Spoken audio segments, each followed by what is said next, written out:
মহীশূরের বিখ্যাত মিষ্টি মহীশূর পাক। এর নামটা বড়ই অদ্ভুত।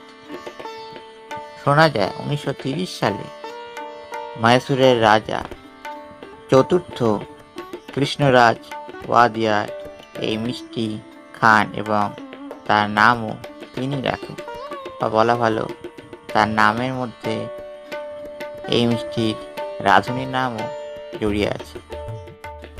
এই মিষ্টি জনপ্রিয় করে তুলেছিল মহীশূর রাজপ্রাসাদ। কর্ণাটকে অন্যতম জনপ্রিয় এই মিষ্টি অর্থাৎ মহীশূর পাকের পাক শব্দটি এসছে ফরাসি শব্দ পাকানো থেকে।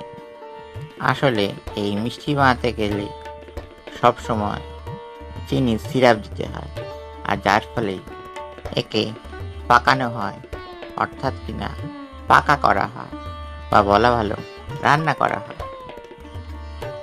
এই পাকার সাথে রান্নারও একটা মিল আছে। সংস্কৃত শব্দ পক্ক থেকেও পাক কথার মিল পাওয়া যায়। এমনকি পাক শব্দটি রান্নার ক্ষেত্রেও ব্যবহার করা হয়। মহীশূর পাকের নামের সঙ্গে তাৎপর্যপূর্ণভাবে ধরে রেখেছে মহীশূরের রাজকীয় রন্ধনশিল্পকে। মহীশূর পাক তৈরি করেছিলেন মদনলাল।